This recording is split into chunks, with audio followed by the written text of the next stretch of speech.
The awesome pyramids of Giza in Cairo could only have been built by a people with absolute mastery of engineering, architecture, physics, mathematics, astrology, and a host of other sciences. Down through time after their construction, scholars and scientists from around the world have come here to study not only the physical structures, but who built them, how they did it, and why. Professor Yosef ben Jochannan is an Egyptologist, having taught at Cornell University for over 15 years. Dr. Ben, as he is affectionately known, has lectured widely on both sides of the Atlantic. His theme, the ancient civilizations of Egypt. His presentations have placed him in great demand by students and community groups, especially those of African descent. Perhaps the high regard he enjoys today stems from his long, unwavering theme that the ancient civilizations along the Nile were African. In his many appearances on Like It Is, he has said so emphatically, time after time, in the face of most of the curriculums and the Cecil B. DeMilles of our day. This is why Like It Is came to Egypt with Dr. Ben, to have him show us what he's been saying to us for such a long time.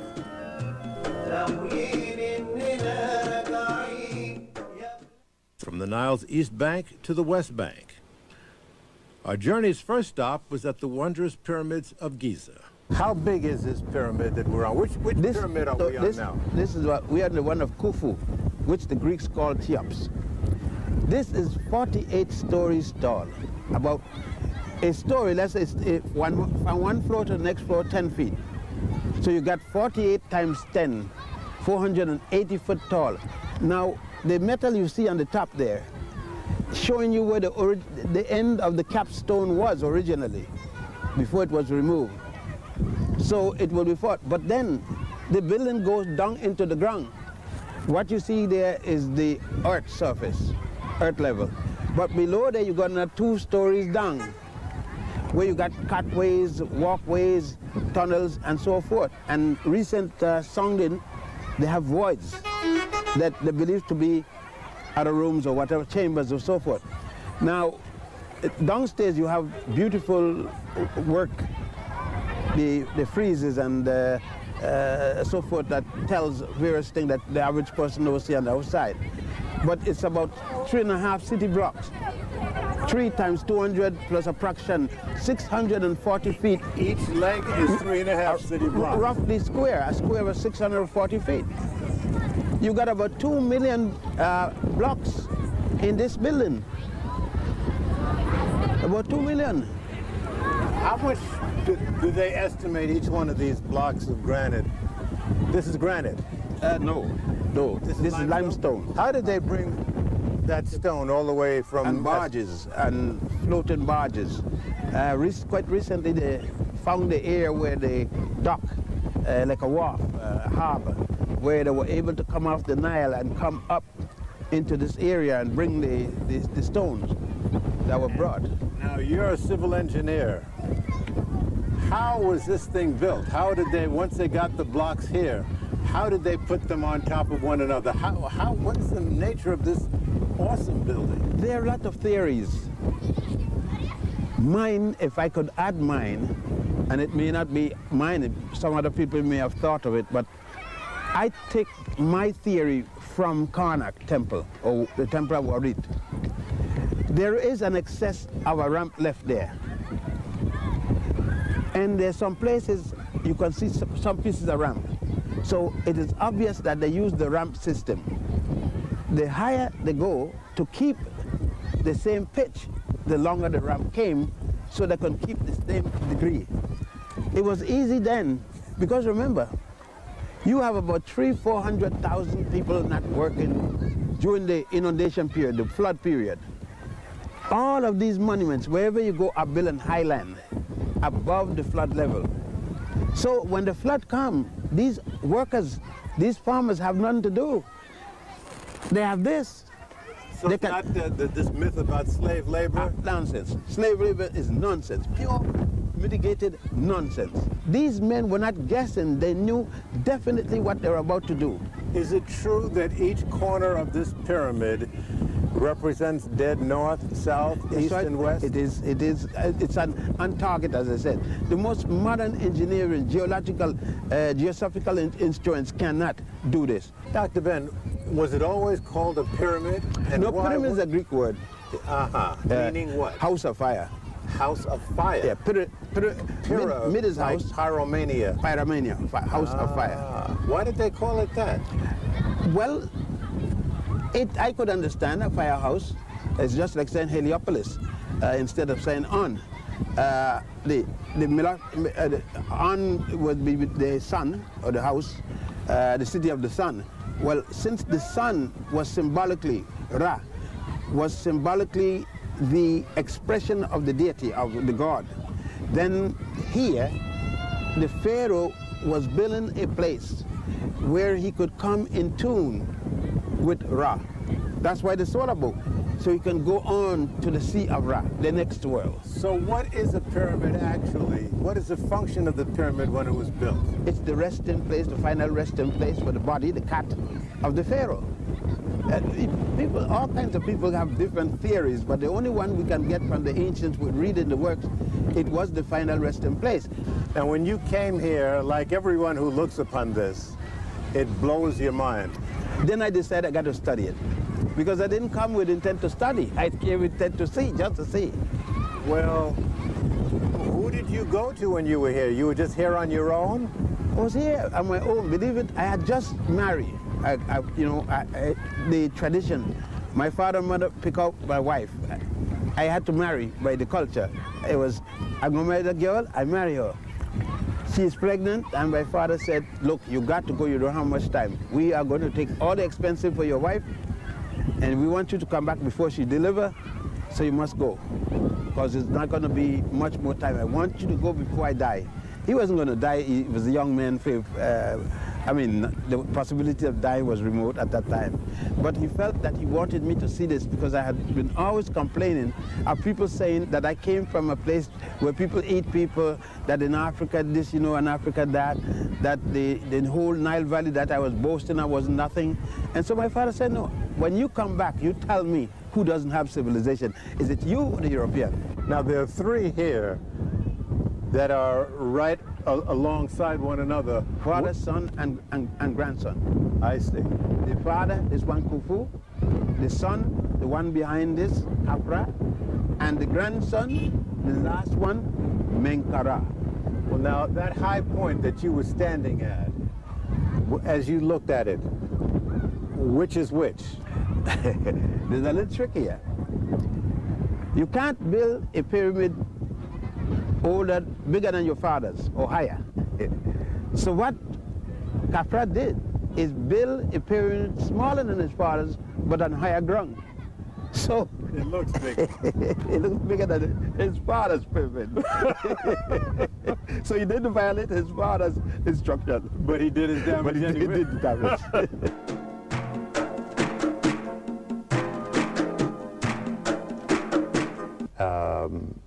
In Cairo, from where? Alexandria? Alexandria. And you went there by boat? I went to Alexandria by boat, and I came down to Cairo by freight train. Now, where did you tell me where you went from there? Well, I went and got housing at the El Nil Hotel. Then from the El Nil, I got a freight train going south, which is in this direction, until I got down here at Luxor. And not at this point, the railway station is back away from the Nile a bit, the city of Luxor per se, not here at the waterfront. All right, now before we head on that journey south, you of course went to the pyramids at Giza. Yeah, I went in Cairo. When at that area, there was only one building, and that was the Mena House, and considered to be way out in the country, way out. The cement village and all those places were not there yet. You went to the pyramids at Giza, and you were pretty much on your own, but you tried to join a group of students who were there with a professor from England. Is that true? Yes. Would you repeat that again? There was a professor by the name of Goodenough, and he had, I think it was 6 or 7 students. In those days, there was no school for Egyptology. You either was in a school for architecture, religion, archaeology or so, any of those disciplines, and you came and studied with a field man, and you learn in the field. There were very few so-called textbooks in Egyptology. Egyptology was a thing which you did your apprenticeship with a person in the field. What happened when you ran into this professor? Well, when I went to saw the professor and saw what they were doing, it was right down the alley of what I wanted to do. What were they doing? They were digging, they were examining and looking at the reliefs in the various buildings. I asked to join in with them. And I was honestly told that they were sorry that they didn't take people of my color, and the exact words. And I said, well, it would be nothing wrong I was doing. I was willing to compromise, and I wouldn't get into their way. And he finally said, well, all right, you could stay and go around what we do, but you can't sleep along with us. You would have to sleep away from us. Tell me some of the names that you were referred as. I was called Snow White. By this professor? By professor and the other students. At the time when they want to relate to me, they said Snow White or Black Boy. There were so many other names, Black Sambo. And they would come out and say it whenever they felt like it. Sometimes they would say African, and that's supposed to be an insulting word. To call me an African, I was supposed to feel bad, but that one I was very happy. When they called me African, I was happy that day. Did you get into the Museum of Cairo at that time? No, because the Museum of Cairo, they wouldn't let me go in there. You didn't go in the Museum of Cairo looking like me. You actually couldn't go in there looking like me. Libraries? Did you go to a university? They were not open to me. So you were really on your own? Yes. Egypt under the British at that time was no different than Georgia or Mississippi in the United States to a black person. The pyramids in Giza, did you just examine one, or did you examine all 3 and the Sphinx? I really at the time didn't examine per se. I knew that the tunnel, the downstairs or into the pyramid, that there were downstairs walkways and so forth. They weren't open to me at that particular time. Going through the streets of Cairo today, heavily congested, we see all the shops and a lot of people. Was it pretty much like that in those days? No. Cairo got 16, 14, 15, whatever million people. I think in those days, Cairo may have had close to 1 million, if that much. It had quite a healthy-sized city. But in 1939, I couldn't tell you the amount because I didn't have that leisure to look that close to the population. But I guess it was pretty close to 500,000 or something like that. Mm-hmm. All right, so you boarded this train and you headed south. And your first stop was Luxor, and then you went down to Aswan. Yes, the first stop was Luxor, and it took two and a half days to get down to Luxor. And then from there? And from there, I went I heard there were quite a lot of things to see in the West Bank. I saw the East Bank, and then I could imagine what was on the West Bank. But I didn't have time to go to the West Bank because I wanted to go down as far as I could where the tray went, and that was Aswan.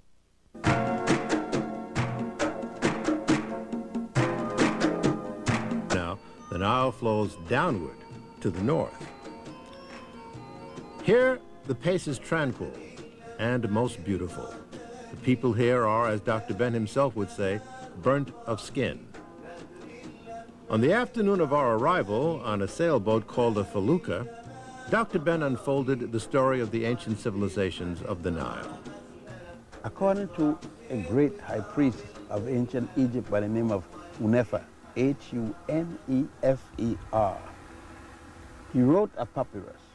It's known as the papyrus of Hunefer, the paper of Hunefer. He said, "We came from the beginning of the Nile, where God happy dwells, at the foothill of the mountain of the moon." The mountain of the moon, there are two places in Egypt, in Africa named Mountain of the Moon. One is between Ethiopia and Kenya and Tanganyika, called Kilimanjaro, means Mountain of the Moon. The other is in Uganda, Rwenzori. It also means Mountain of the Moon. So when you look at it, there's two bodies of water that make up the Nile here. The Nile came down as a body of water from Ethiopia called the Blue Nile. The White Nile is a body of water from Uganda. Both of these bodies of waters meet in Khartoum in Sudan. They continue from further north from the south, and they meet another body of water out of the Ethiopian highland, and that's called the Atbara River. And in Atbara, Sudan, those other two bodies meet. Therefore, from then on to here and to the Mediterranean, which was called the Great Sea, that body of water, the Nile, has been the one that played the highway for a major civilization that started in Central East Africa and reached its zenith in this land. And so you're saying then that the people of Central Africa migrated north up along this river? Yes, I'm saying that the original high culture, where the people first start to make scratches, symbols, writing down, hieratic and so forth, finally develop into alphabetical presentations, mathematical signs, religious signs and symbols and so forth. They actually had their beginning in Central East Africa. All right, so there were several thousand years that encompassed this dynastic period that preceded the birth of Christ. If you deal with Manetho's figure, it would be from 4100 BC. 4,000 years. Yes, and to 30. Now, if you deal with other figures like Marriott, Budge, Maspero, and others, they got varying period or varying dates for the beginning of the dynastic period. All right, now this is a long period of time. There were several kings or pharaohs and queens. A lot happened in this period. There were wars. If someone wanted to get an overview of what was the most significant periods in this 4,000 odd year period, what would you point to? What kings were the most significant, or pharaohs? What queens were the most important? In reality, that's very hard to do. However, since we all have opinions, the 18th dynasty would consider to be the one with the most action. However, I would have to say the first dynasty, in that brought into effect all that happened after that. What happened is this southern man, the country was divided into two, the north and the south. This man in the south, Nama, a king, organized his other vassals, other small kings, against the men in the north to have a unity, a man called Scorpion. They met in a battle for unity. Either the South was going to control the North, or the North was going to control the South, and they met at a place called Memnefa, to they call Memphis. The war was fought there, and the men from the South, Narmad, won. He took his concept of the deity, God, Ra, against the man who lost his concept of the deity, Amen. You would think that he would put Ra in front since he's the one that won, but no. He was wise. Psychologically, he said, no, I wouldn't change. He let the God of the North be the first to be mentioned, and thus he made one God out of two, Amen, Ra. So the people in the North said, this must be a good man.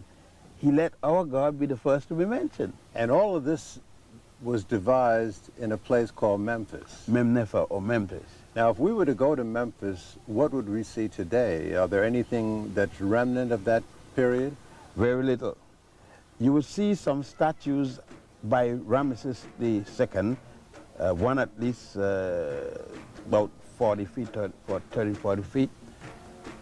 Two in the yard, general yard, one of them having come to Tennessee when the Ramesses exhibit had come there, another one almost as large, and some other smaller statues. But the main buildings of the temple of God Ptah. Ptah was in the mythology the god who made gods, responsible for making gods. The god of all gods. The god of all gods. And you would see his, what's left of his temple, just sporadic pieces of foundation here and there. There isn't at least a quarter floor, or the height of a quarter floor, any place. Was this done in Ramesses' lifetime? The statue, yes. It was, yes. Did he order things like this? You know it is in his lifetime. Why? Why? Because he is standing on the left foot. Left foot forward. If he was standing this way, it would be, you know, he's dead. He's dead when his feet are together. But he's standing this way, he's alive.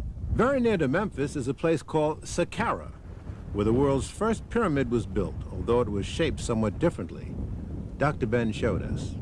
Did the Pharaoh design this pyramid and order its building, or did somebody else?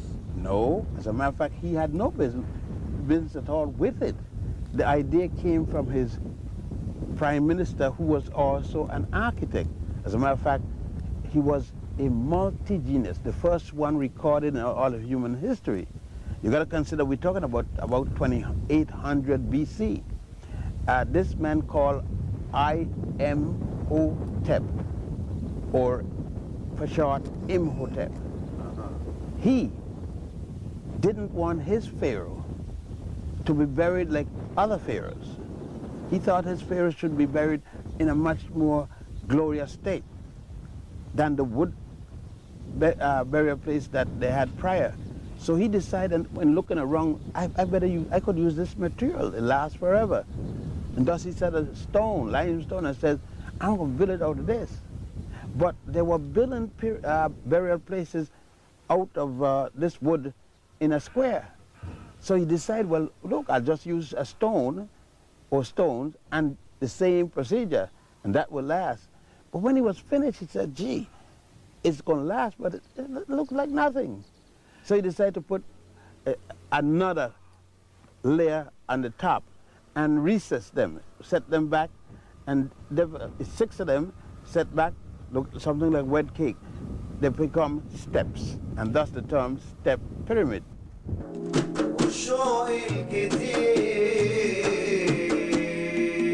He's the second at Abu Simbel, breathtaking to behold. You can't look at these and say, they weren't Africans who were doing this. Why would they put somebody else's face? Well, it's an artistic rendering. They didn't have equipment to make thin lips and to make narrow nose, so They had to use that and it wouldn't make, but then the little details of a fingernail, they had the equipment for that, but not for the thin lips. Is it important, though, to say that Africans did this? Oh, yes. If no one had said the Africans didn't do it, it wouldn't be important. But since that had been said for no reason at all, they wanted to satisfy themselves that although they were not in history, that they did it. Now, since it is that the people whose ancestors did it could not say anything about it in the past, now is the time that they declare to the world whose legacy it is. All four of these figures are of the same man. Ramesses II. Ramesses ruled for about 67 years, and he was an engineer. And is known to have commissioned, not only that, his architect was known to at many times had him come and do some supervision. Like our symbol, it said that he supervised the building of our symbol himself. So he was an engineer? He was also an engineer. He was a very accomplished man. So would he be qualified to be called a priest? He studied in the priesthood. He took the reign of his father in 1298 when his father died. And he ruled till 1232. Some people vary a few years one way or the other. Some say 1230, some say, but around 2 years isn't going to make a difference. How long did he live? He ruled from 1298, according to Maneto's figure, until 1232, 67 years. But how long did he live?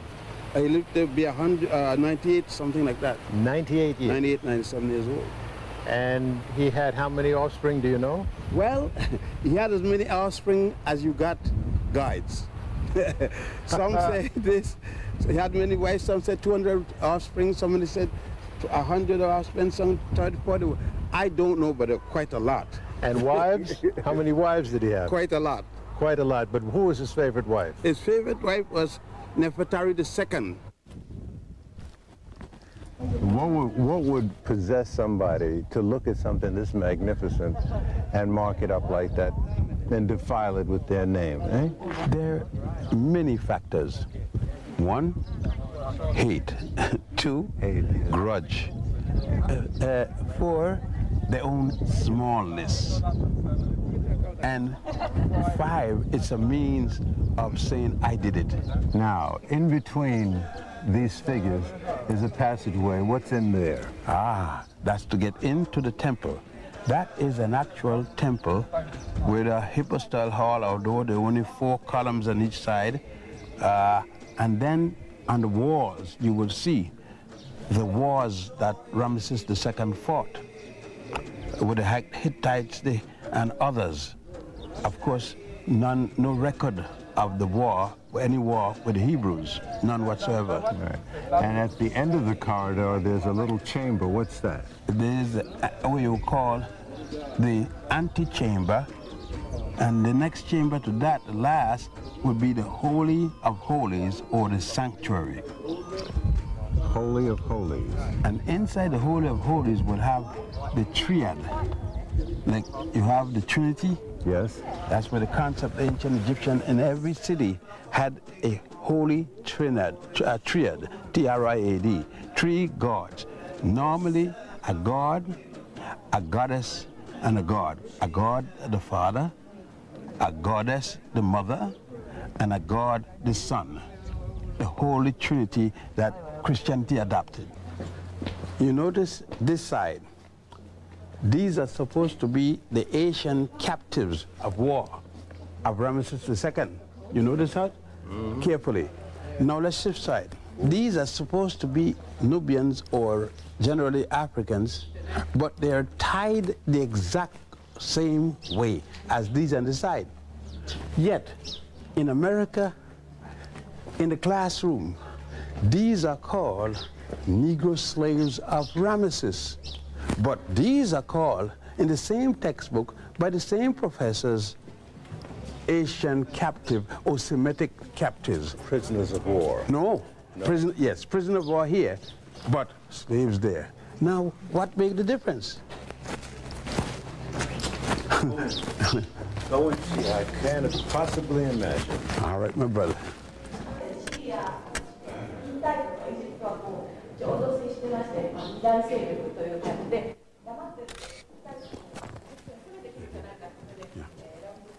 this the full extent of the lights I can put on, or are there more lights? Dr. Ben, what are we looking at here? What is he filming? That is the Opet procession, the procession of the priests. And after Ramesses come back from war and is victorious, it is the procession of the priests. Here is before God Ptah. He's in front, Ramesses is in front of God Ptah, appealing for long life. What are we looking at? The war of the Hittites against Egypt, Ramesses pursuing and fighting the Hittites. If you notice, the figures show you the strictly African characters.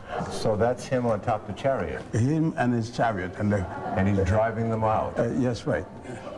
That's Ramesses slaying one of the enemies. And he wouldn't be slaying an ordinary soldier. He's slaying either the mayor or the king, but he wouldn't be shown slain because his men killed the regular men. Who was he killing, though? The Hittites. The Hittites. Hittites. And who were the Hittites? The Hittites are people from Asia. All right. And there he is again. That's right. And notice. Waging war. That's right. Now, and there he is wearing a suit with a penis cup, by the way. That is to protect. Slaying his enemies. Slaying the enemies. As we left, Dr. Ben explained that this magnificent temple was originally located much closer to the Nile River and was recently moved. So they had to raise this 100 feet up and back 600 feet. 5 nations assigned their best engineers to move these temples to higher ground to avoid them being engulfed by the rising waters from the newly constructed Aswan Dam. The monuments could not be moved intact, so they were painstakingly cut into smaller blocks and reassembled at this present location. The rescue effort cost a then estimated $36 million and was hailed as an engineering miracle. And rightly so. But what then does one say of those who originally created all of this, some 3,287 years ago?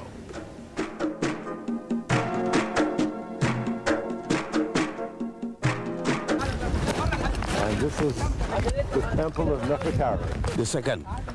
The second. This was Ramesses' favorite. His most favorite wife. Here's Ramesses. And he lived to 99? About 97. 97, I'm sorry. Good man. Yes, I think he was that. Now this is Ramesses again. This is Ramesses. That's a goddess. That's Hathor. Hathor, I can tell by the horns. That's Nefertari. And see the graffiti there too. The mark of graffiti and them all over. It's typical of the behavior.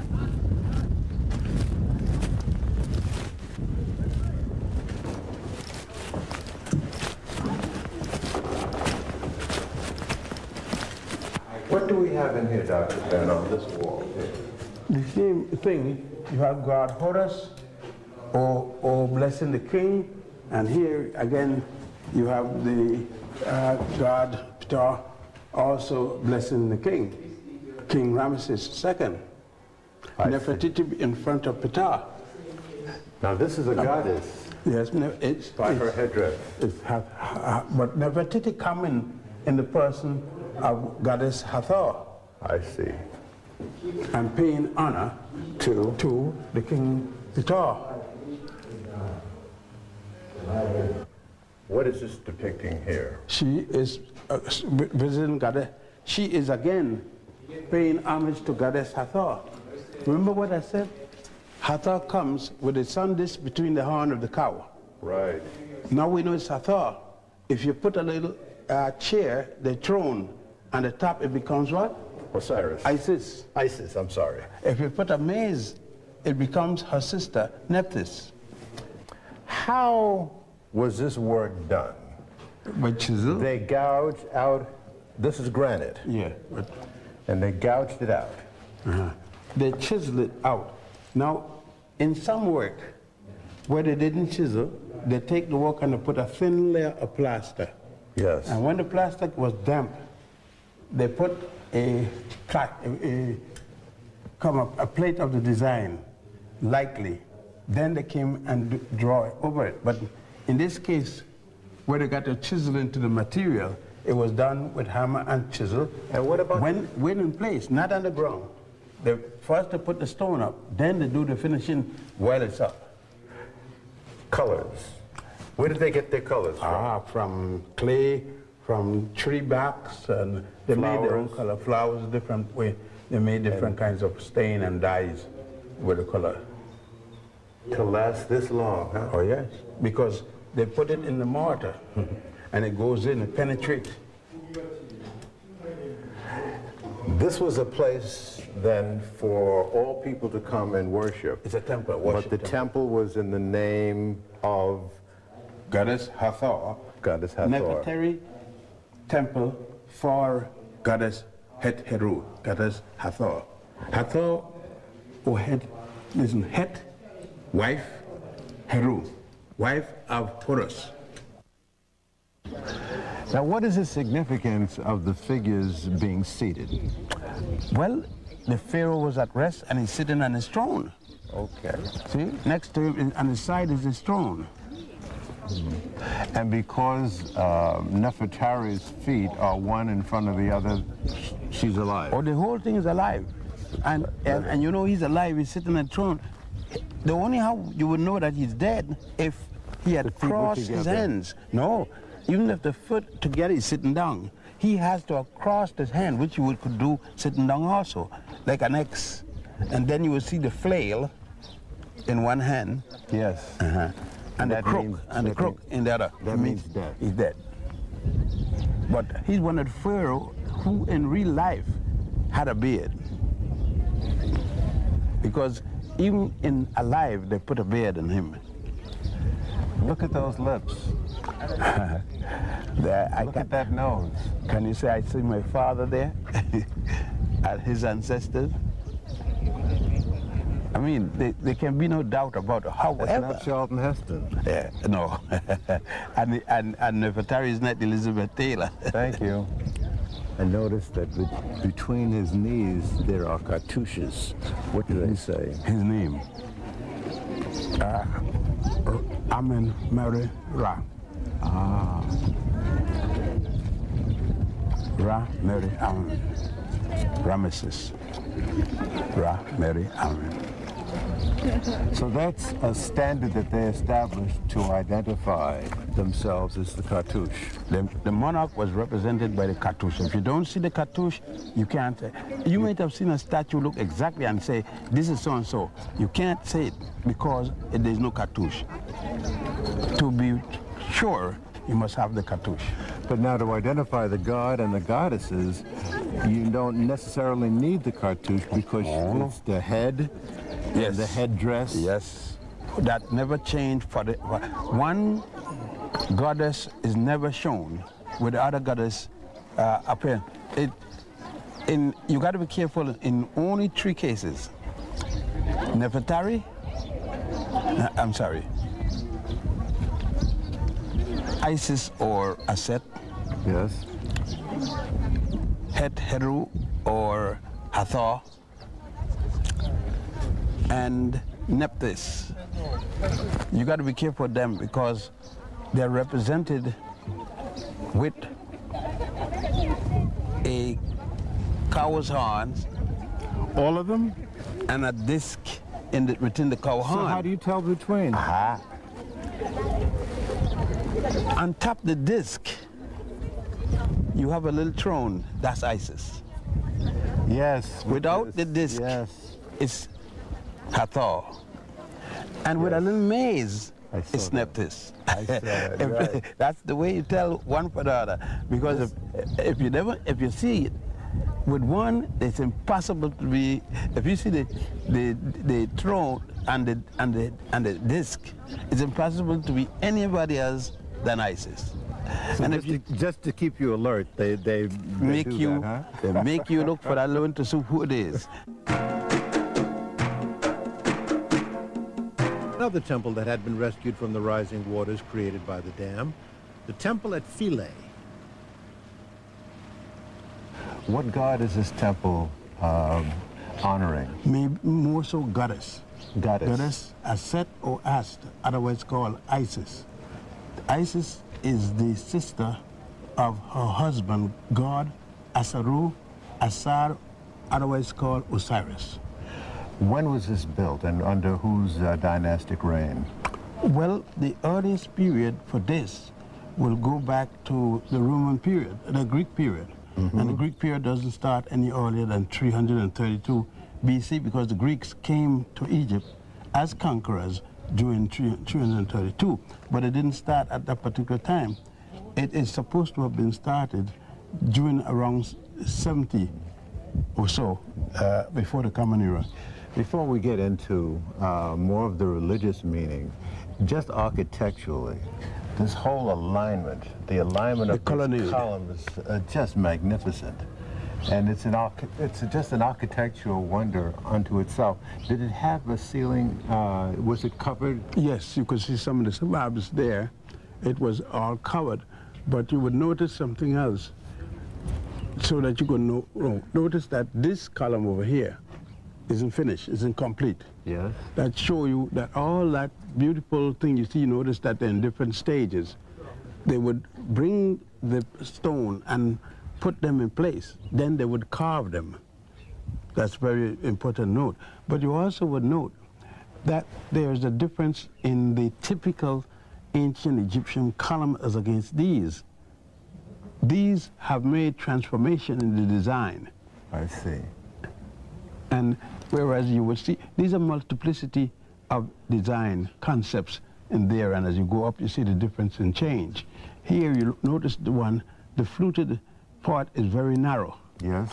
With 3 bands, 4 bands, whereas a little further up, take the third one, the fluted column is wider, the flute at wider in dimension.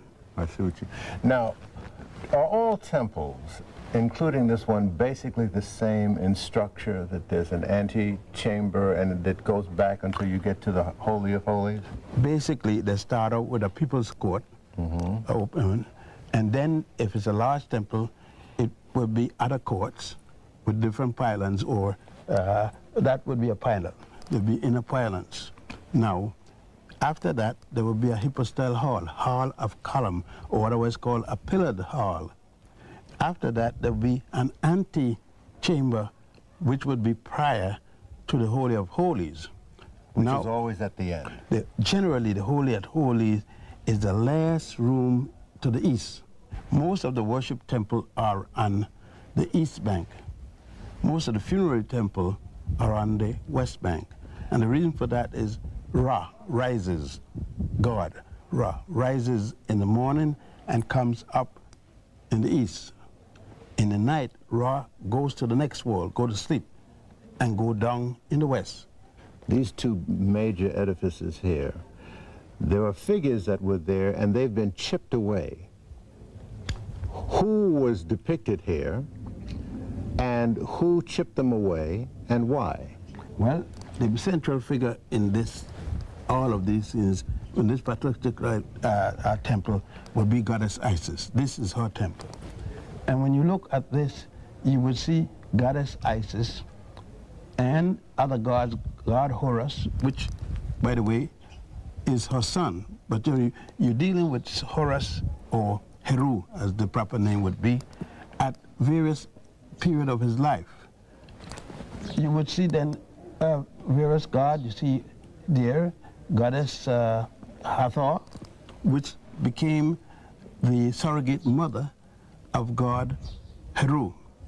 So the story is going to give you, from here, you will see other phases of this when you go to other temples. When we go inside, we will see that the early Christians set their cross and they're going to put them on columns and on the walls.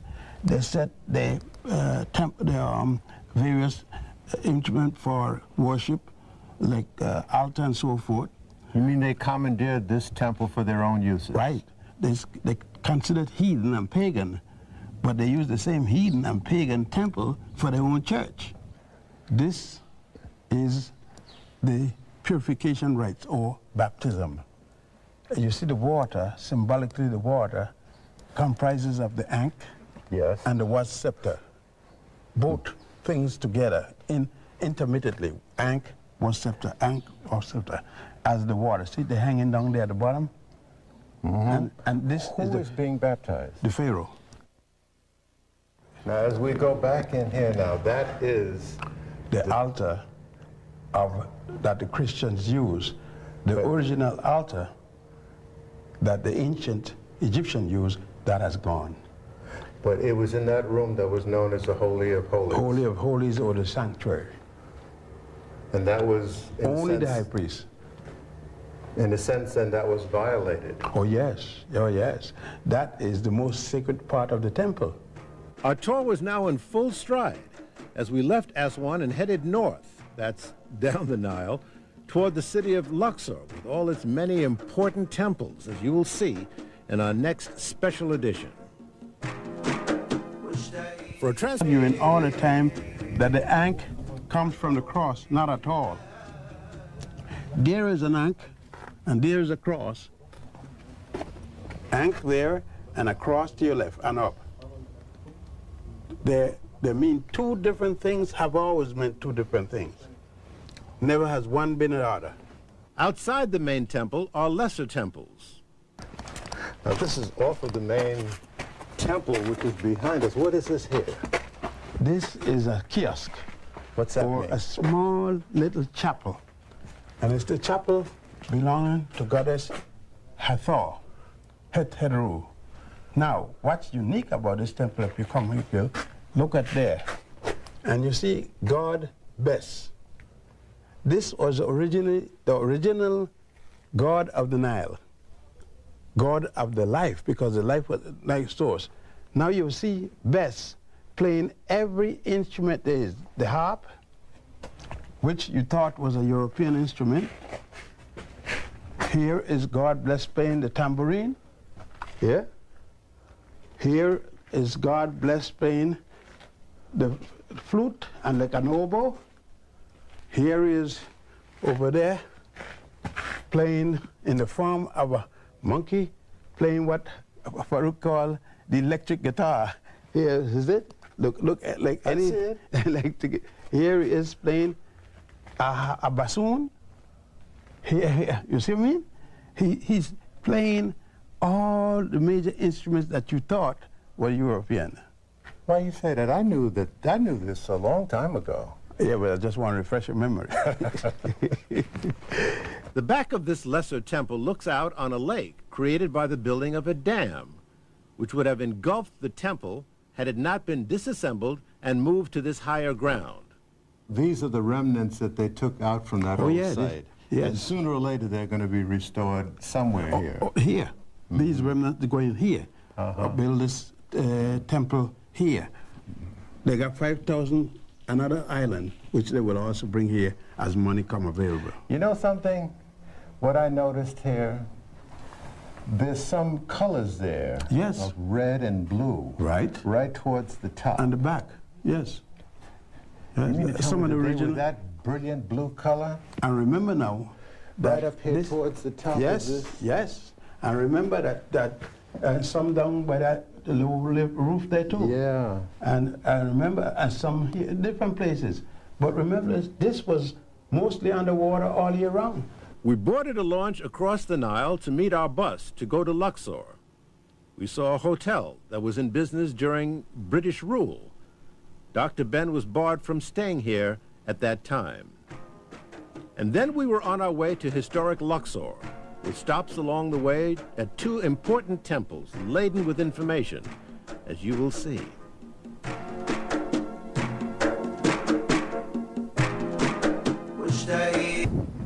This is a temple of Komombo, the double temple of the crocodile-headed god Subic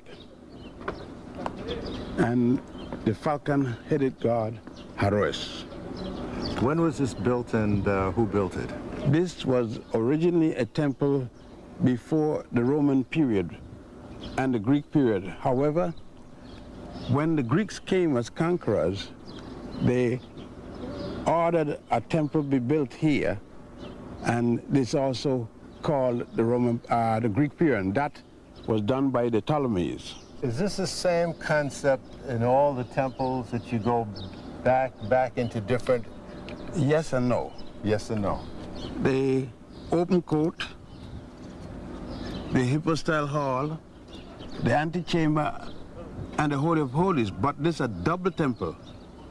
What you have on one side, you also have on the other side. So you have two Holy of Holies in this temple. I see.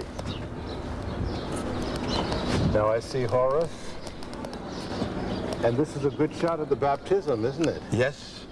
There you have, in this case, there you have Horus, or Horakti, and you have the Pharaoh, the Ptolemy, and you have the god of scribes, the god of historians, and that will be Tahuti. The Greeks call him Thoth. Are these original colors here? Oh, those are some of the originals.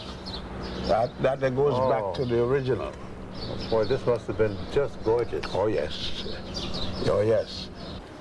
This is the purification rites, or baptism of the Pharaoh.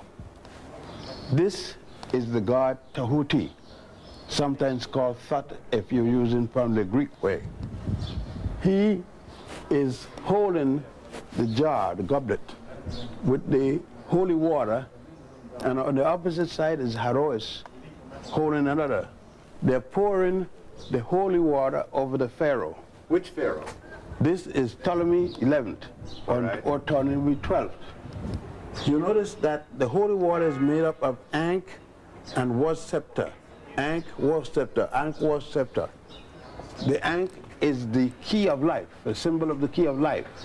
The was scepter is the highest authority of the king. So baptism didn't take place when you were an infant? Oh, no. Well, baptism goes back for thousands of years, long before the story of Jesus and John the Baptist. But contrary to the way we've been taught to think of baptism, it took place when you were grown. Oh, yes. Now what's it the next? The next is the preparation of the coronation scene with the putting of the crown on the Pharaoh's head. And here you have the god Nit and goddess putting the goddesses, Nith another one, putting the crown on the king's head. And Horus witness it. Horus is carrying the was scepter. You remember you just saw the was scepter and the thing? This is the highest authority, the was scepter. And you can see that's Horus because it's the head of the falcon. He's carrying the head of the falcon on the head, on the disc of god Ra on the head. And here you have Goddess Hathor and the queen Cleopatra. This is Cleopatra. Cleopatra. One of the better image of her that you would see. It's not too much like Liz Taylor, though. Oh no, not at all. And the hair? Not at all. That is actually, you could see coarse hair, curl up, and then here's God Horus again. Over on the right, yes. Haroes in this case. Dr. Ben, what is this? This is an ancient calendar of the times when they was based upon the lunar calendar. If you would notice, it is based upon the moon and then the sun. For instance, 1, 2, 3, 4, 4 and 4 is 8, the month, 8th month. This would be 2, 4, 5, the 5th month. The 4th, see, 4th, 5th, 6th, 7th, 8th, 9th, 10th month. See, the 11th month, and so forth. so that you know what year it was, what month. Did they have a 365-day? 365 and a quarter day, corrected each 4th year. But they had a 13-month calendar. There was 12 months of 30 days each, and 1 month of 5 days.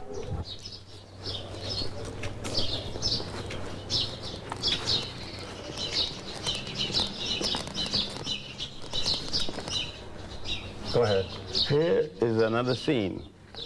This is very important because it shows the pharaoh paying homage to goddess Isis, or goddess Aset, sitting on a bird chair.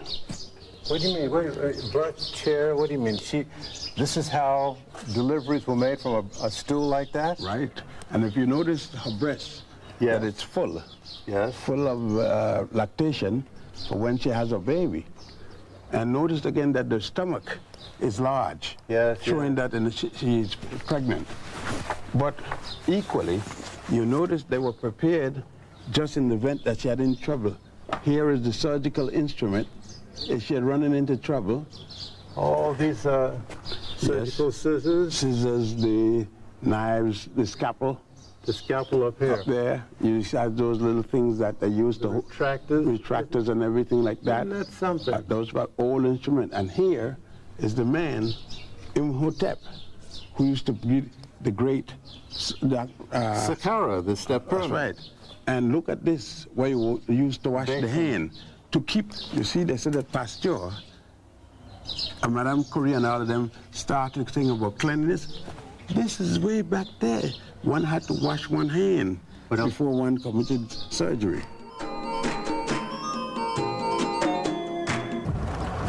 You know what I noticed about these temples? They've been worked and reworked over. Right, so they were different period. And each period they did their own thing on it. Somebody came and either occupied or continued. What's and this? If you notice all the way down, the water would come in from the river. And this is a Nileometer or Nileometer. My. So you could see the different level as the water darkens around the rim here. So the crocodile would come, they would get the crocodile come in, and they'll catch the largest and the strongest crocodile and keep it here in the Nileometer. Plus, they will know when the high tide, they will know when the flood is coming down, because this will get higher and higher. And since the rains come in Ethiopia and Uganda around July and August, by September, it would come, but they would see it when it's coming because... in advance. Because the water would rise. Oh, this would sort of forecast. Right, and they would also be able to tell the taxes, taxation based upon the height of the water. Means how much water they're going to get and how much silt they're going to go up. They know from just here in the meter. You know something? While I have you here, I've noticed that in the tour groups, I haven't seen many tour groups of color here. No. In 1957, there was one. I introduced the first one in 1957, a few professors, as a matter of fact, it was 9 people. And I kept bringing 10, 9, 5, things like that number. The first large group came in 1978. It was a group from California I brought. They came from Watts, the Fanon Institute out there, medical group, by Dr. King and others, and they were called a NUS group. Well, without getting into too much detail, my question is, why don't we see many groups here of color? Even to this day, 1994? Because our people have been given a bill of goods that only the western part of Africa we could relate to. We've been trained that way by the school system, by the churches, by the synagogues, the mosques, and everything, that we had nothing to do with this part of the world. And that's been the mission of your life, to correct that? Is to show it, quite to the contrary. All right, let's press on.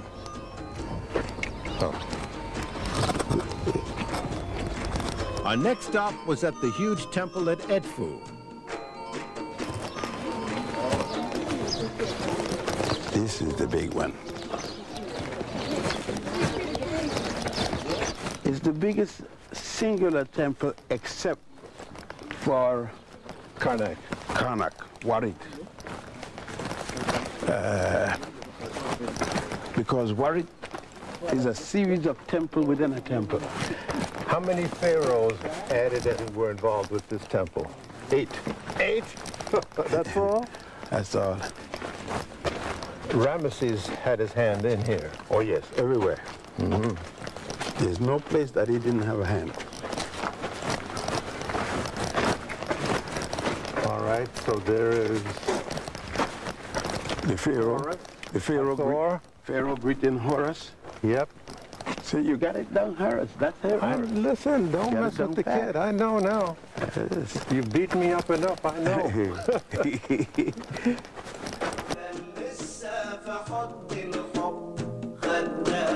You will notice that the architecture is the same kind of thing with a quadrangle. And then you have your series of columns. The series of columns here follow the pattern that you will see in Abydos, the columns, the colonnades, as a part of the courtyard. You will see colonnades here as the same type of colonnades when you get to Luxor, in the temple at Luxor in Warit. You see the colonnades. In addition to being a place of worship and a place to document their stories and their religious stories, did the pharaohs and the priests live here? They live next to the palaces where they were going to be buried. What do you mean palaces? The king's palace was where the burial place would be, more than where the worship. They never lived where the worship temples were. Why haven't we seen any of the palaces? They don't survive? We haven't been to a mortuary palace yet. All the palaces we've gone thus far is worship temples. When we go to the West Bank, we have not been in the West Bank yet. Do you have any idea why these courtyards are so huge? Well, they built monuments to the deity. They were building to the deity, and they built large, colossal thing to the deity, saying to the deity, I pay tribute to you. Now, how did they get up there to do the inscribing up on the edifices there? Well, that was easy. They built scaffold. That was easy. When they get up to there, they would build a scaffold, and they had ramps. What we are looking here is a dramatization of the story of Horus revenging the murder of his father by his uncle. You would notice that he harpoons the hippopotamus representing his father, because he's a god and you can't show a god being killed. So this hippopotamus is the symbol of the bad god, which is his uncle, Set-Typhon. And what do we have over here?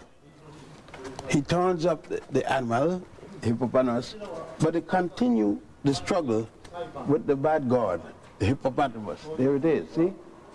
And he harpoons him. All right. Continue down, and as you see, the different gods and goddesses in the story. They're assisting him. Because remember, they're killing the evil god. This was a treacherous murder. It's a treacherous murder. He had killed his uncle 2 times. This is the 2nd time. First, he hanged his uncle. The 2nd time, he had hanged him again, but cut him up into 14 pieces. The one piece that was missing because it had been eaten by the Nile catfish, but that we will see elsewhere. Here, they're being greeted. See the ladies hitting the tambourine? He is greeted coming in here, and he has already killed Horus. Now here, over here to the left, is the hippopotamus. Much bigger now. Much bigger. And here, but one thing I want to bring to your attention, he kills him with a harpoon. Yes. Yet they told us in school that the Swedes invented the harpoon. They know Sweden when this story is. They know Sweden when they made this temple. And yet we have a harpoon. So somebody had a harpoon long before the Swedes had it.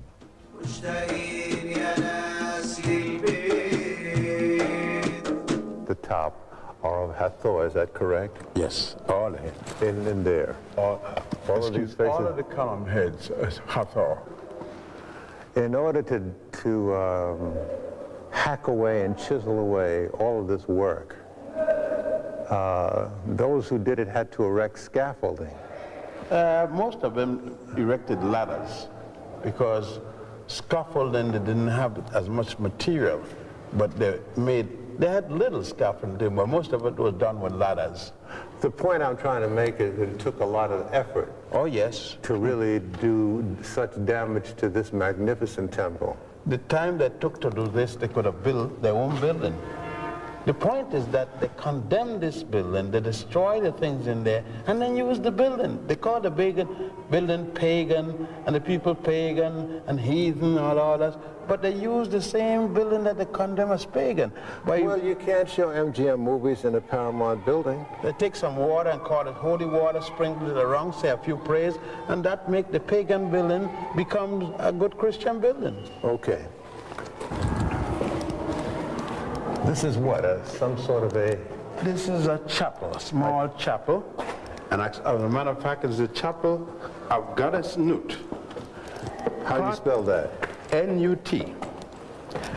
Pronounced Nut. Some people write it N-O-U-T. And what is the significance of this, the ceiling? If you look, you would notice Goddess Nut's head here, her hands hanging down there, her body comes this way, her foot goes down, and then you see the sun, God Ra, comes as the sun with all its rays, and the rays coming from her, the sun comes out of her vagina, and the rays go over Goddess Hathor. Hathor holding the tree of life, and her head is staying on a mountain. Then you see the sun going back in the night as the moon and going back through her body. She takes it back through her mouth. It goes again around her body and comes out through her vagina constantly, so because the wall never ends. The whole cycle of life then? Yes, sir. Wall never ends. Revolves around the female? Yes.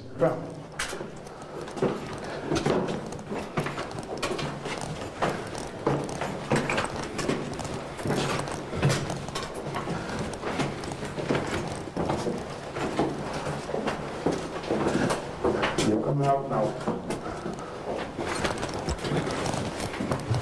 Oh boy.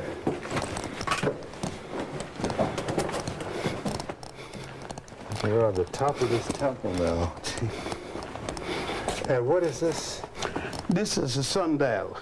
It was made for the room to tell time. How does it work? Do you know? Well, the sun cast a shadow in here, and they had a compass with the time of the world, and the sun would, as it moves up to the fulcrum, it would cast a shadow, and they could tell what time of the day it was. So all of that is long gone. Yes. How did you know then that it was this? Well, it was here, and we know, seen it in other temples, and know what this is. I see. And you notice by the way the faces of Hathor is all gone again. I can tell by the cow ears, but again, it's all the face. And the hair. These are keys which indicate wall. In other words, this is what the column was anchored into. These little there was a wall here. See the wall? Yeah. Were you sitting on? This is it, huh? That's right. That was weird. See that? Ah, I see. There was a wall this wide. These were anchored. I see. A wall this wide. And there's other keys on top of that, so this wall was quite high. Went up. Wow. See, because they had to earthquake, they had to anchor these stones. They couldn't just put one in and depend on the weight. You had earthquake.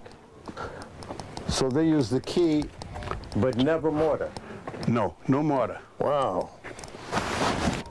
Egypt is the mother of the Western world civilization. It didn't start here. It started where Yosef said at the beginning of the Nile, but it reached its zenith here. The whole world must look to Egypt. The entire world, bar not a single country. Every high culture must come here for the beginning of what they are. I don't care if it's Jewish, if you're Christian, or you're Muslim, if you're Greek, or you're Roman. You must come here.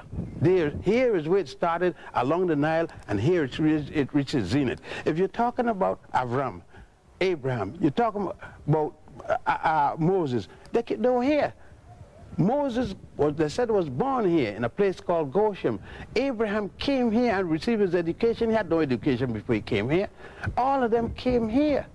The whole thing about the 10 Commandments came out of the 42 negative confessions. Dr. Ben is teaching reverse racism. They call it what they want. I don't mind what they call it. The fact is, if a teacher come here and prove me wrong, I'll go anywhere they got and show them what they wrote, where it came from, and carry them to where it comes for them to see it. The point is, my evidence still exists. They can't show me Adam and Eve, but I could show them Osiris.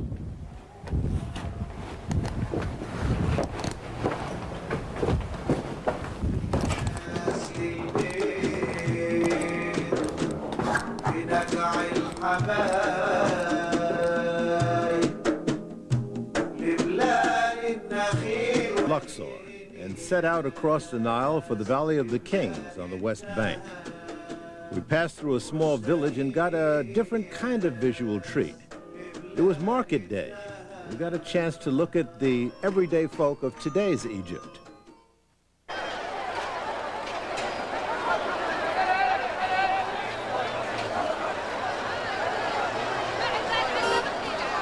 But our business was history. This is the temple of Ramesses III and others. But what's unique about this guild is that the oldest flush toilet is still here. You gotta be kidding. Yeah. A flush toilet. Yes, I'm going to show you. Where? When we go here, go into the next section. As a matter of fact, you still smell the doo-doo. Yes, sir. Now, how did that work? Now, there was a bucket up here, and they will tilt the bucket when the person is finished. It was also a shower here. I see. And then when they tilt the bucket, would flush the water. As you notice there's a trough. It's the trough. This will go down, and there's a hole down there. The water will run out and go into a flush system. And how old is this? This goes back at least the 20th dynasty, about 1100 and add before the Common Era, before Christ. 1100 before Christ. Where was Rome at that time? Didn't exist. 100 years at least before there was a Rome or Greece. Interesting. Interesting.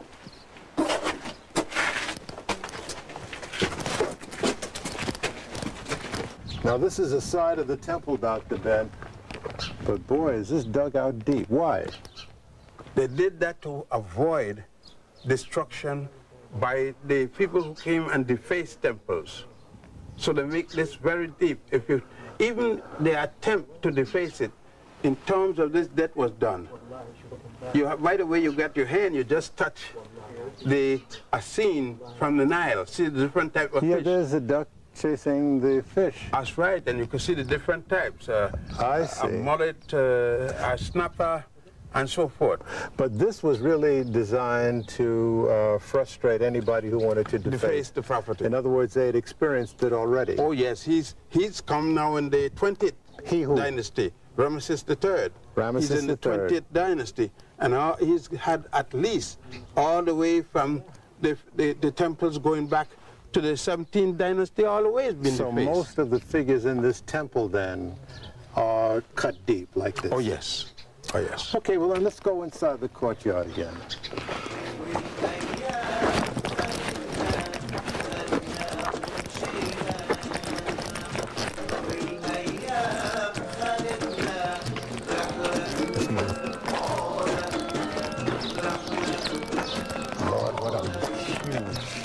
huge, huge court. Now, where are we now? That is the colonnade with statues. Every one of those statues is a figure of Ramesses III. And you notice he used the same method of presenting himself and his sons as Ramesses II did. This is huge. Yes. This is just... It's colossal. Colossal.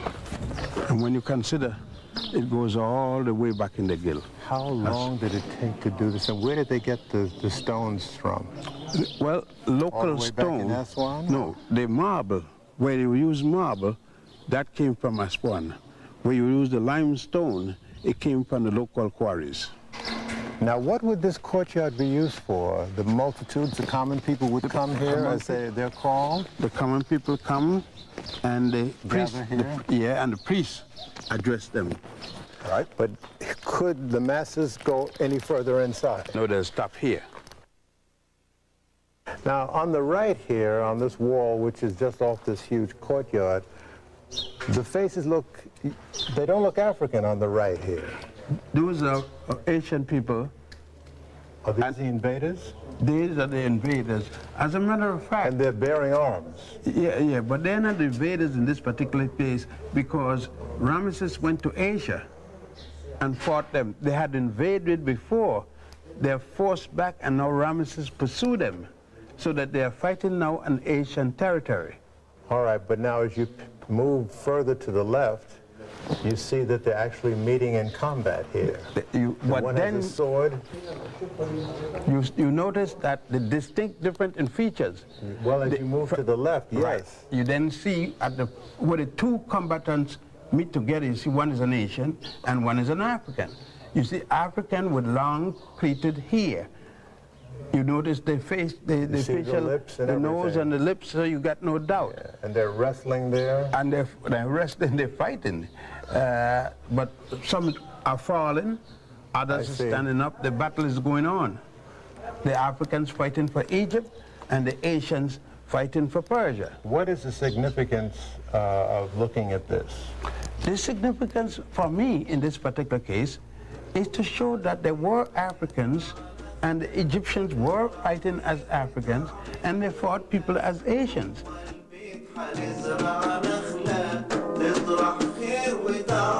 Of a statue of Ramesses II, which weighed over 100,000 tons intact.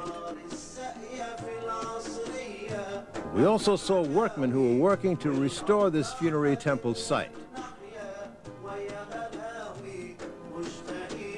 This funerary temple was where Ramesses II's corpse was prepared for burial.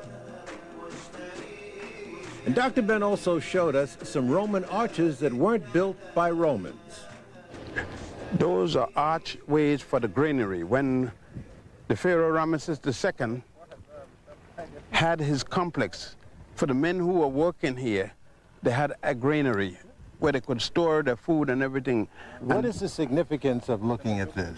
The significance is looking at it to see that in architectural and art school today, they teach that these arches are Roman arches and are Greek arches.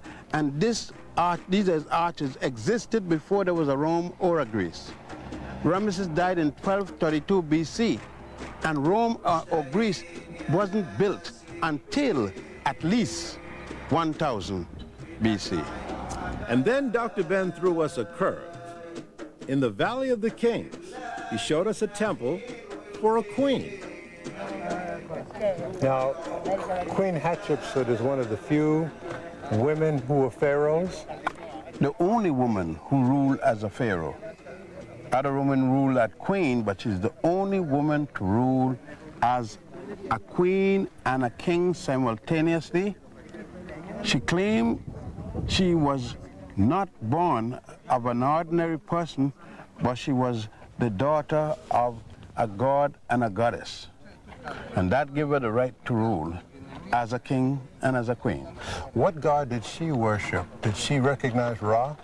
Yes, Amun-Ra, everyone. The only person who did not worship Ra, per se, was Akhenaten, but everybody did. Amun-Ra, she said, was her father. One of the wonders of this temple of Hatshepsut is where it was selected, because it's in sort of a cove, isn't it? It is right up against the mountain. If you went inside, you will find that it goes into the mountain. This is the hypostyle hall of the chapel. The chapel is in that door where you can't go in. You used to be able to go in, but you can't go in anymore. So all of this was enclosed at one time? Oh, yes. It had a ceiling? Oh, yes, and had a ceiling. It's like a hypostyle hall. I see. And you notice the ramp up. It ramps up. Yes, yes, yes. It goes high. It goes high up to the... High up. It went right in there. Right. It We go up can't higher. get in there now. No, and behind that door was the signature of her architect, Samut, which they got a rumor. I want to emphasize, rumor. There's no written proof that she had an affair with her architect. Holy of Holies is in the back? Well, no, if you could use as a shrine. There's no Holy of Holies. This is a funeral temple. I see. There wouldn't be. I understand. You could look to the right, to the left there. You will see it. And then in every one of these columns, you see the Hathoric head, and all four sides. Who is this up here Where? on the next level? That's her husband, Thutmose II. That's Thutmose. You see, her father, you got to know a little history about her, how great she was. When the Hyksos were here, that's the first foreign conquerors of Egypt. She stood up to them? They came from Asia, around the Oxus River. They came and destroyed the 13th dynasty and started the 14th. By the time of the 17th dynasty, people here, kings from here, a man by the name of Amus I, got mad and organized the forces against the Hyksos. To drive them out? To drive them out. He got killed on the battlefield, and his son, Thutmose I, took over. Continued the fight? Continued the struggle. He got killed on the battlefield. His daughter, who took after him, took over above the second because he was too young.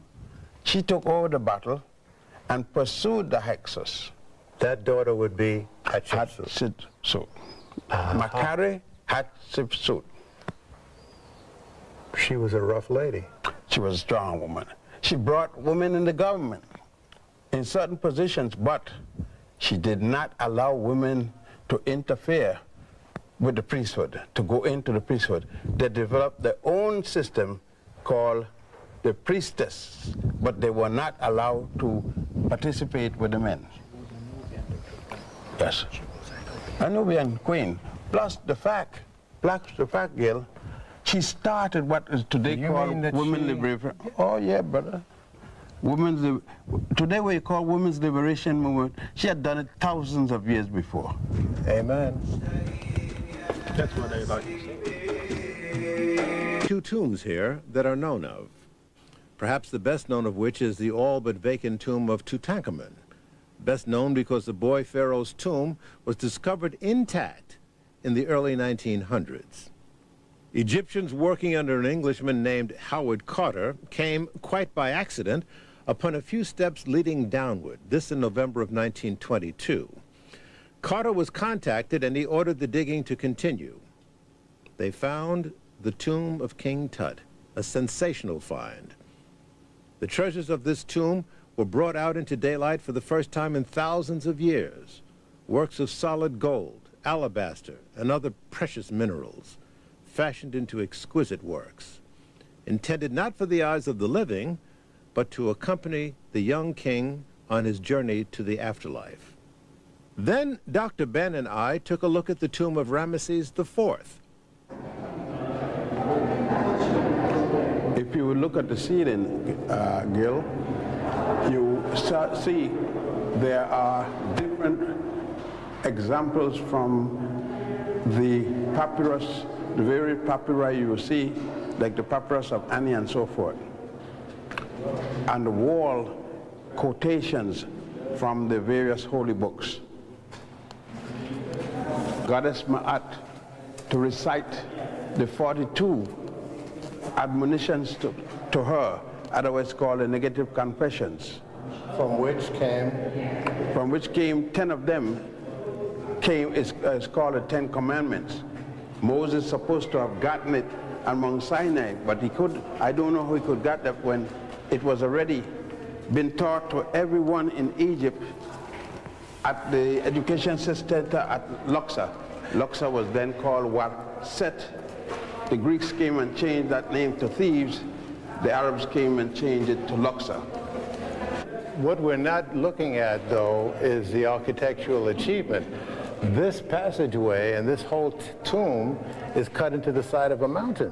It's cut into the side of a mountain, and then it is smoothed, then it is carved, and then painted into the beautiful colors you see here. Wait, they had to know what they were doing as far as tolerance? They are the architects and engineers. This wasn't haphazard guesswork. And what is this? What is this? The tomb actual? Sarcophagus. And where the body was put into, hermetically sealed.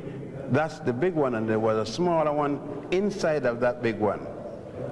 So plus the wrappings that the body was in, and kept the body for thousands of years. And this is the tomb of Ramesses IV. Ramesses IV, one of the Ramesside kings. The Valley of the Kings looks down on a flatlands area that is almost level with the Nile River. And in this area stands the huge colossus of the pharaoh Amenhotep III. This pharaoh sired a son who would have a major impact on the religious concepts of succeeding civilizations, because this son, Amenhotep IV, also known as Akhenaten, formulated the concept of one supreme god, known as monotheism. These gigantic colossus were carved out of a single piece of sandstone. Dr. Ben and his accompanying guide talk to me about these colossus. Why are these colossus so far away from the Valley of the Kings? Yes, they were in front of the temple, funerary temple. That time being 18th dynasty, they have been constructed temples so far to mislead the grave robbers. Tell me something. Do you ever have the feeling that they haven't found all the tombs? They found the 62 of one period, but there are other pharaohs missing of other periods. And nobody knows where they're buried? No, they could be anywhere in Egypt, because... digging in Egypt by luck, by chance, like Howard Carter has been discovered, King Tut by luck. But sheer luck. As a matter of fact, it was Sheikh Abdul Rahman, his father, was the one that found the tomb, and Howard Carter get the credit. The credit, yes. Is it true what they're saying, that Howard Carter turned out to be a grave robber himself? All of them. That he kept some of it for himself? All of them kept for themselves. And they sold to museums, and they kept for themselves, and they sold to museums. But they blamed the people who were equally robbing the tombs. But when they robbed the tombs, they didn't keep the monuments, the artifacts to themselves. Somebody got it, and they don't have it, so somebody got it. Dr. Ben told us that most tombs and funerary temples, where the bodies are readied for burial, were located on the west bank of the Nile because the sun sets in the west. On the east bank were the temples of worship for the living, such as those directly opposite the Valley of the Kings, one of which is the largest worship temple ever built. Just wait till you see it. It's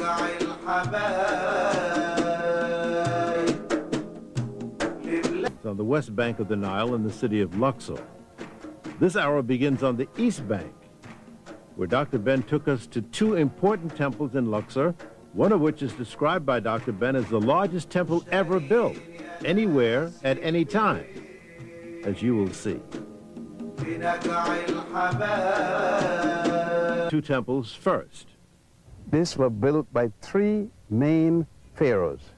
The first was Amenhotep III, then his son Akhenaten, then Ramesses II. All right, now, as we turn around, we'll see the main entrance to this temple that this walkway leads into? This was the training temple for the priests. Here was where a man came at age 7. He remained for 40 years. 40? Yes, to complete. The training of the priest took 40 years. One could not be a priest unless he was 47. What could entail such a long period of study? He learned the 7 liberal arts, engineering, science, mathematics, medicine, law, theology, you name it. The people didn't come here. They didn't come in here for anything. Only the priests came in here, the young training priests. The Colossus is Ramesses II.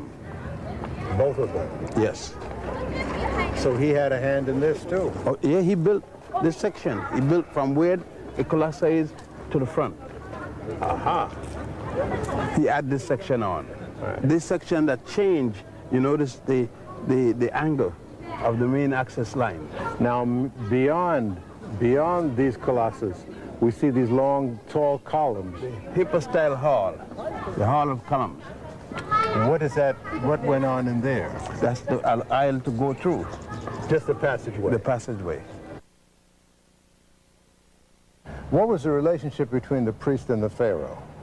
The priest was, the chief priest was the advisor of the pharaoh, and the priests were under the domination of the chief priest, not the pharaoh. They related to the chief priest. So these priests had a lot of power. Yeah, they were the people of knowledge. They advised the aristocrat or the pharaonic system. They were the head of the educational system, which the Greeks call the mystery system. Now again, I see this passageway begins to ascend, which means we're headed towards the Holy of Holies. Yes, in a sense, that is true in its total sense. However, this particular chamber doesn't move you directly into the Holy of Holies. Not yet. No, but I can see up ahead. Yes, you go into the colonnade, the court of colonnades, the court of the priests, where the priests assemble those in training, and they would walk around these colonnades. You see columns on 3 sides, double columns, where there's a walk. It's called the colonnade of the priests.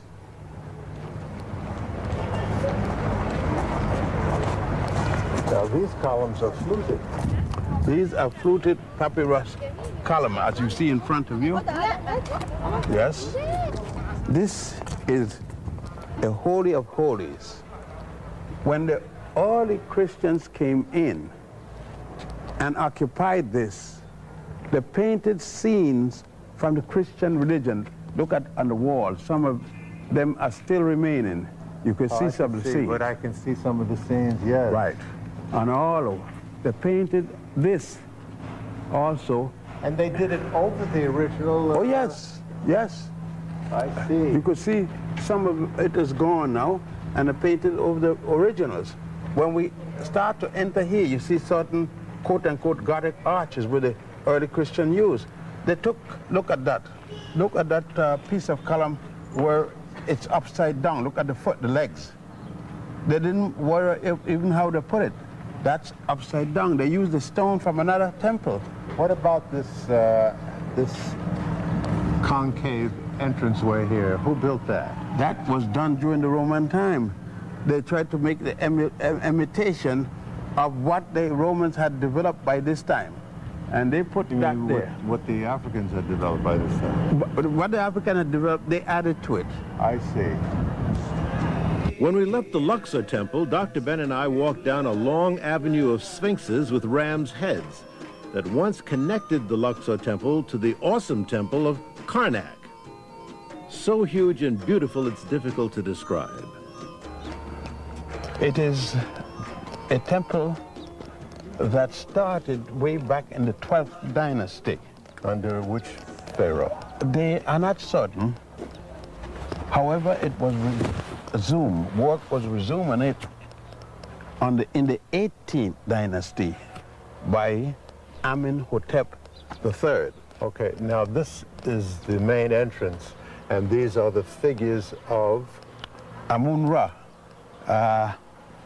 in the form of a ram's head a lion body. Standing between the two paws is God Amun-Re. And this is the main entrance, my God. It's the main pylon. As you notice, these stone, the pylon, this thing was even touched good. Because you see the rough stone, see? There was rough stone all over, see? Now, this is done this side more than that side. But even so, there's hardly any work done comparatively because they had to smooth out this temple here. And why? Because the work, you place the stone in place first, then you do the finished work. And they never got to do that? They never got to do it. Okay. I mean, it'll take another century for them to finish this temple.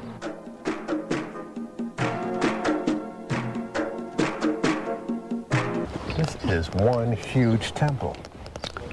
Yes, it's the largest worship temple in the entire world.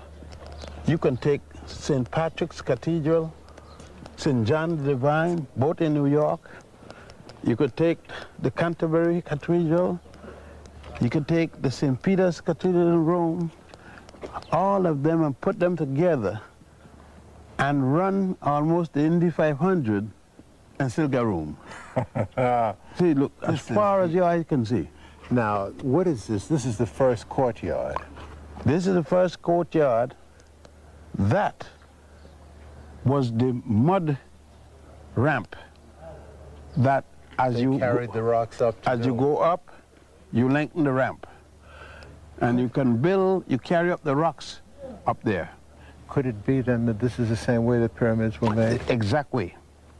The construction to build very high, they did it by ramps. You keep the same angle, so as you go higher, you lengthen the ramp. That you keep the same angle. Okay, now let's talk about some of these figures. There's a huge column here. What is that? These columns were built by Tihaka, the pharaoh that came here from Ethiopia, one of the Ethiopian pharaohs. I see. Now, guarding the entranceway, there are two statues, and they represent death. This one represents life. Life, that one represents death. Of which person? Ramesses II. Ah, there he is again. Yes, right. All right. And then there, of course, is the ram's head with the lion's ram's head all the way around. Same as the ram's head you saw outside. And this is an anteroom. No, that's the temple of God Amun, the specific temple. See, the whole thing is the great northern temple of Amun. But that particular one is the temple, the specific temple of Amun himself. So this temple is huge, but it is a conglomeration of many temples. Right. All right, now when we leave this enormous courtyard and walk down here, what are we going to see? Well, we go into the hypostyle hall. You're going to see 134 columns, 50 feet tall each, and about 7 to 8 feet in diameter. God. All stone. You're going to see all kinds of carvings in it, but in particular here, Gil. Right up there, you see God Min that I spoke to you about. Yes. Here is it. And on every one of these 134 columns, you'll be looking at God Min. Everywhere, the god of fertility. And elsewhere, he dominates this because Ramesses II, though he followed many, he followed Akhenaten father. Akhenaten father was the first in the 18th dynasty to continue this temple. These columns supported a ceiling. This was enclosed at one time. Yes. If you will notice, there is a low ceiling and there is a high ceiling.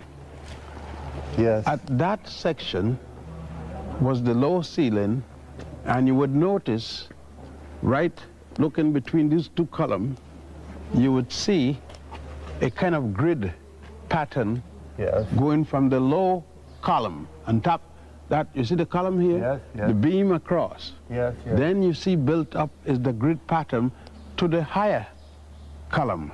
That allow you to get light in at the side. And both, there were roofs. There was the low roof and the high roof. And there's some of the original colors. Oh, yes, and you would see the original columns under that beam, and you should see some of the original color under this beam. At least a little piece there. There is it, see? Yeah. We're holding this. And then you see original color under that beam over there also at the high Tell roof. me something.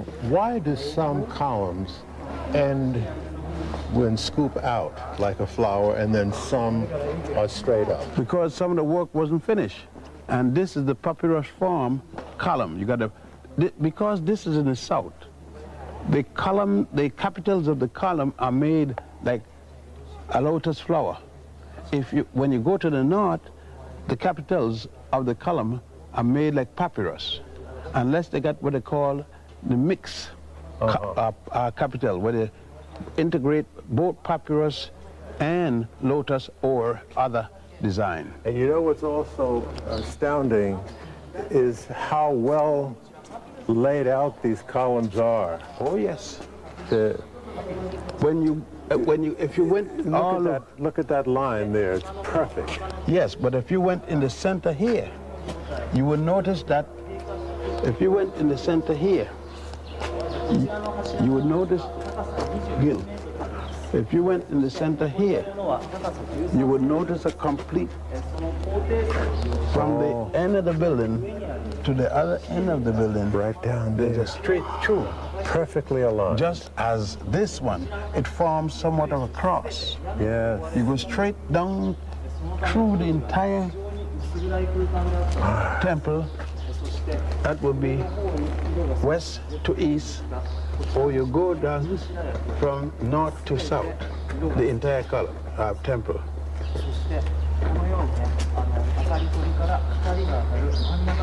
Amazing.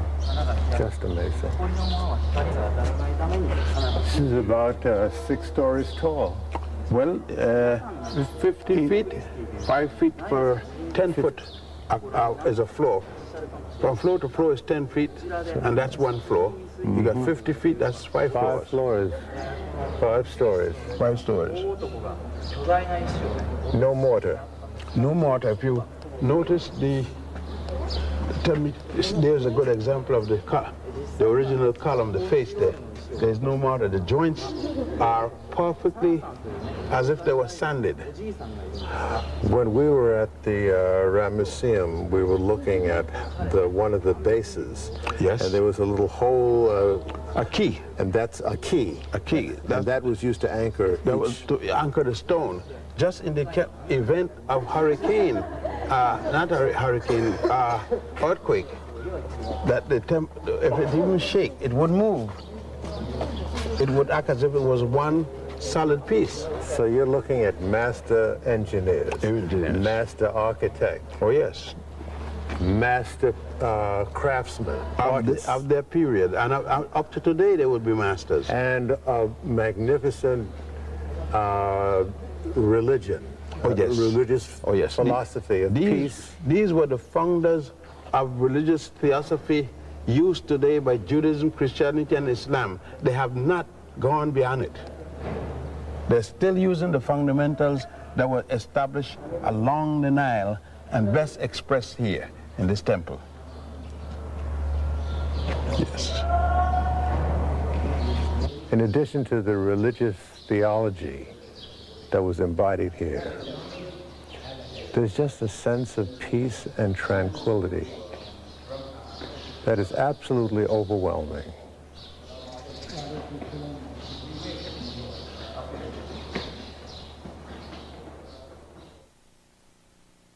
Of a god for whom this magnificent temple was named. That is a relief of God Amun-Re, holding an ankh in his left hand. The ankh is the symbol of the key of life, and in his right hand he has the highest symbol of office, the was scepter. In front of him is Ramesses II, the pharaoh, giving him a gift of something to drink.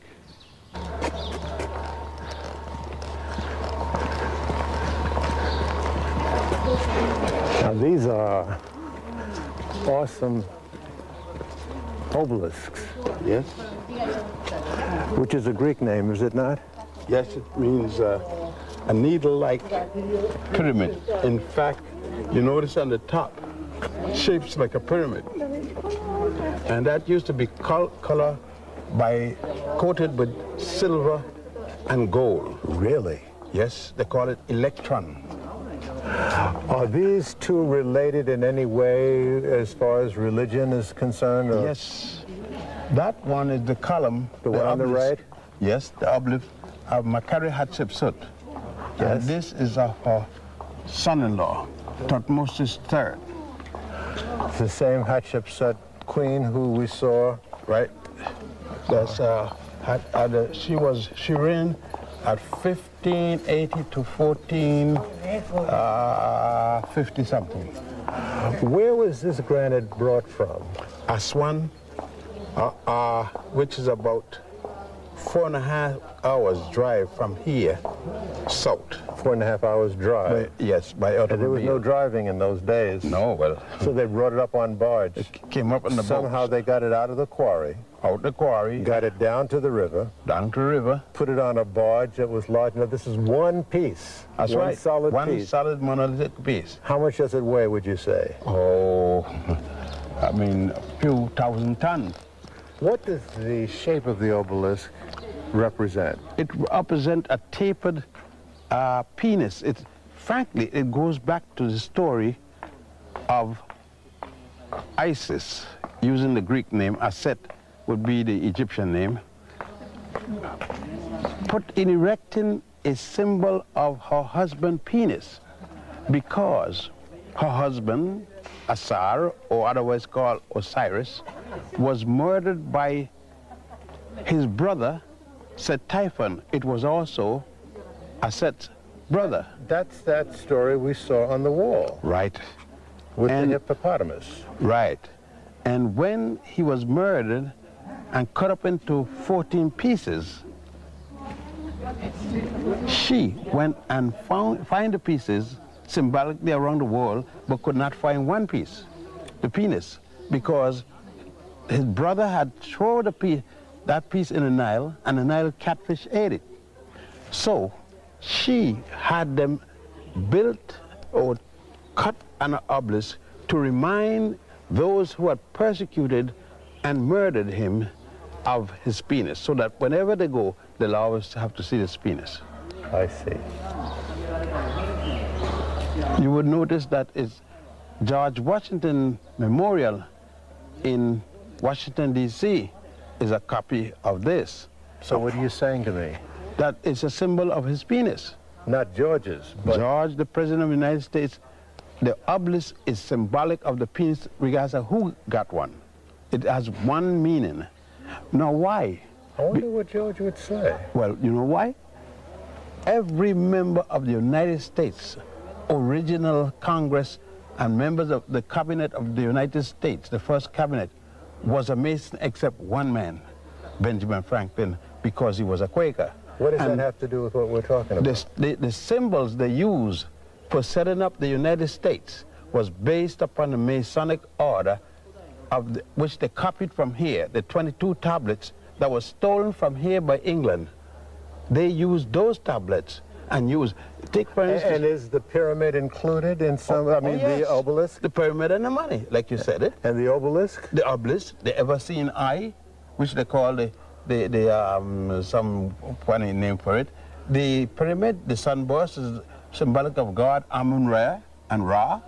The goddess Ma'at at the Supreme Court building with a scale, only that the scale with Ma'at is level. The scale in the United States is up and down. Not just this, but just this, not just this. Okay. And so on. Chamber here that we are in. What are these two figures here, Dr. Ben?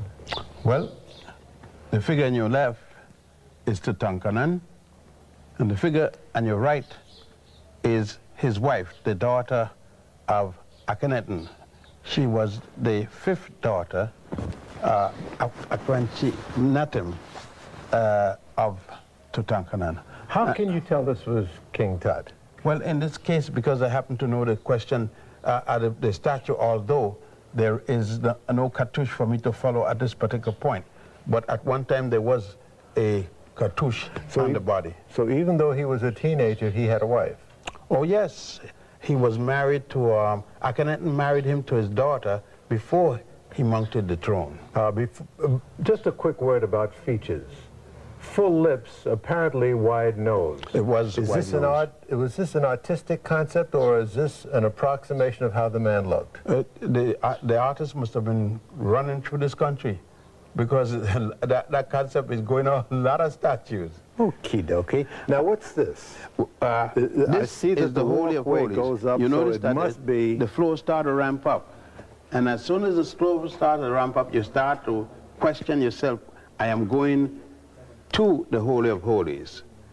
This is a place that you don't believe in going into. I do not go into holies. I pay the reverence as I would not go into a modern synagogue, a modern church, a modern mosque in the Holy of Holies. I show it the respect. You wouldn't walk on the altar of certain churches? No, sir. This is the No, sir. I don't have to pray like the people who it belong to, but I show them the respect.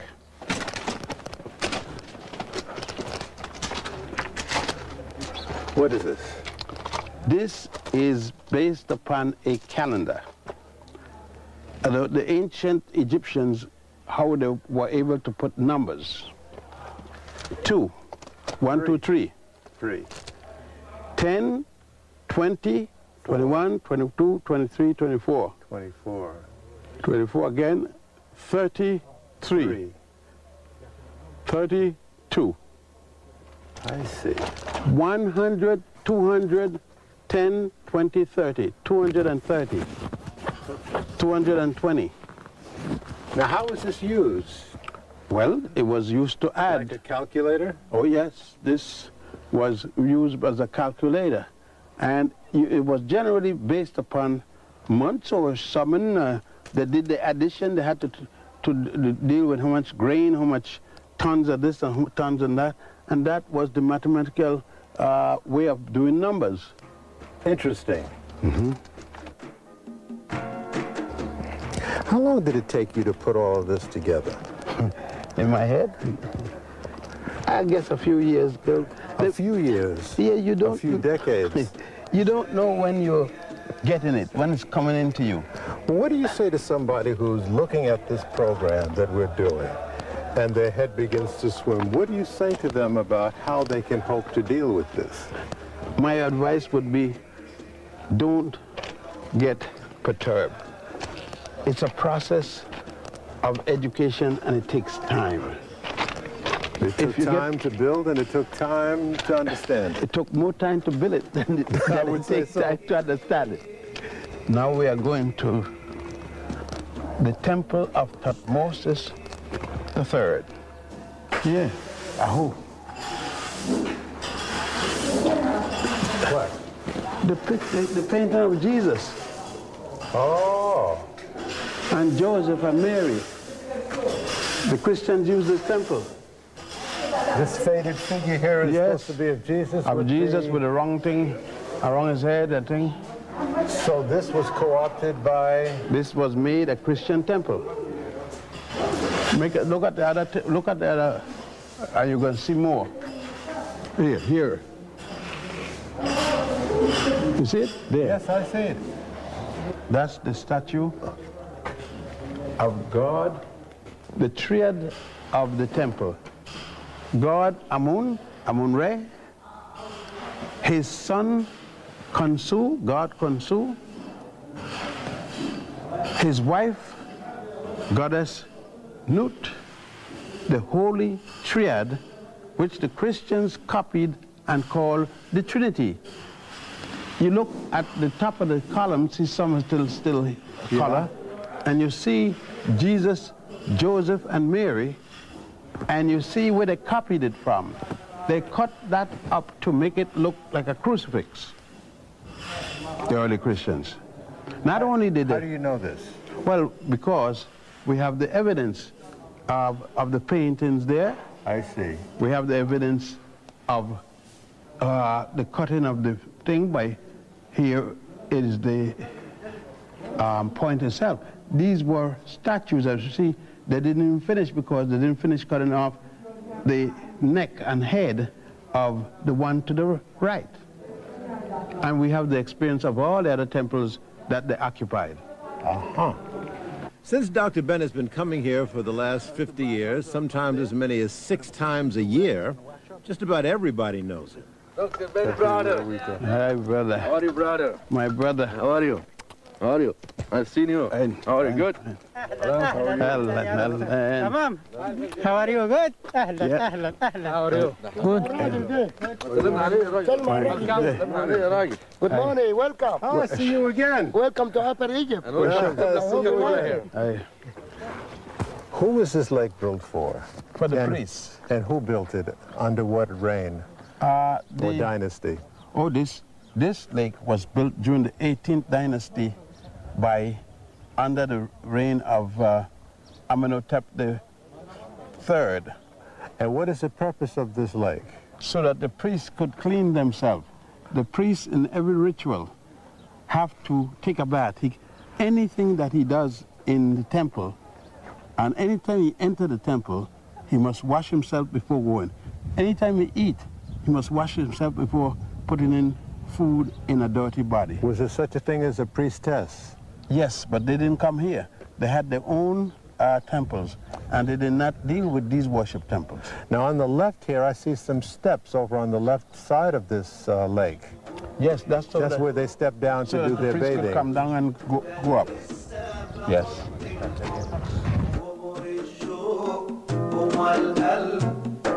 Let's ride north to see 2 temples. En route, there was some time to sort out and digest all that this man, Dr. Ben, had shown us. It took almost 2 hours to reach our first site, the temple at Abydos. But I know she had to fall. I know it was going to happen. Yes. Hello. Hello, hello, hello.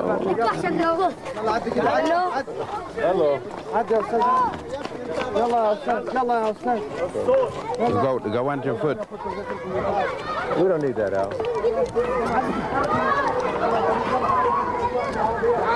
42 steps. Yeah? Yeah, you could count. 42 risers.